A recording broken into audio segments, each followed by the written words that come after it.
L'idée de ce nichoir était de partir sur l'idée de la branche d'arbre, que ce nichoir soit le plus naturel possible. Et donc on a ces deux grands plats métalliques qui sont disposés, qui sont parallèles et qui sont disposés et qui s'ouvrent. Et le nid vient se loger de façon comme au cœur d'une branche, de façon tout à fait naturelle, par le mouvement de ces grands fers métalliques qui s'ouvrent naturellement en s'élevant vers le ciel. Cette petite boîte est en céramique grise, qui reprend la couleur du métal, qui donne un éclat particulier et qui se marie avec la lumière qui joue sur l'ensemble des tranches métalliques de ces grands plats qui sont polis, satinés sur les faces extérieures et avec les tranches miroirs qui permettent d'avoir des éclats de lumière comme des éclats de lumière sur les branches de la nature.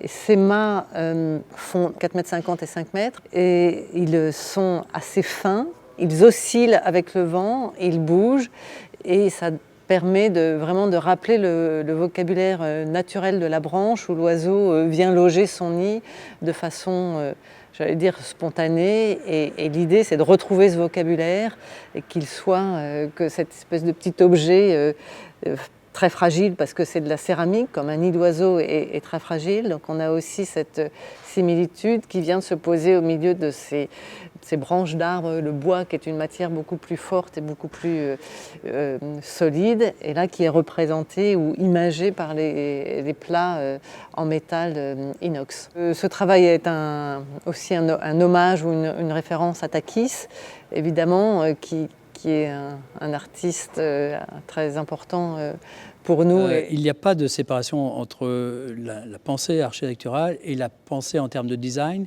car l'un prolonge l'autre ou l'un annonce l'autre.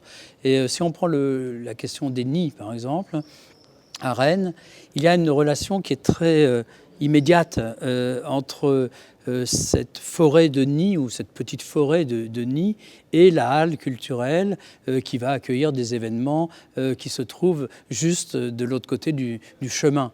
Donc on voit bien que les nids annoncent l'architecture, l'architecture d'une certaine façon installe dans la ville les nids. Donc il n'y a pour nous jamais aucune séparation entre design et architecture. Il y a plutôt, au contraire, un effet de lecture complète de notre environnement. Alors, en ce qui concerne la nature, le sujet est beaucoup plus intéressant, si je puis dire, parce que nous avons la conviction qu'il y a deux natures. Il y a la nature naturelle et la nature que l'on construit, car aujourd'hui, tout le monde a bien compris que ce n'est pas avec la nature naturelle que l'on va arriver à survivre. Donc il faut créer des compléments alimentaires, si je puis m'exprimer ainsi, en termes de nature, de façon à ce que la nature soit plus importante et qu'elle puisse effectivement subvenir aux besoins de l'humanité. Donc il y a des différentes stratégies, si je puis m'exprimer ainsi, qui vont proposer des morceaux de nature. On a deux exemples célèbres aujourd'hui, la Bibliothèque nationale à Paris, où effectivement on a creusé et on a créé un morceau de forêt qui aujourd'hui est considéré comme un îlot de fraîcheur, comme un élément de biodiversité, ce qui est vrai au cœur de ce quartier qui est très dense et très urbanisé. Autre chose très différente, c'est la présence d'une nature visible, alors que la bibliothèque est plutôt une nature intime. Il faut la découvrir, il faut entrer dans la bibliothèque pour aller à sa rencontre.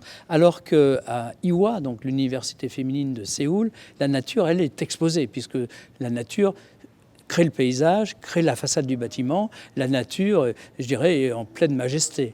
Et c'est dans cette nature que l'architecture vient s'infiltrer et se construire. Donc la nature, pour nous, c'est évidemment un élément très important, non seulement en termes d'usage, non seulement en termes de durabilité, mais aussi en termes esthétiques.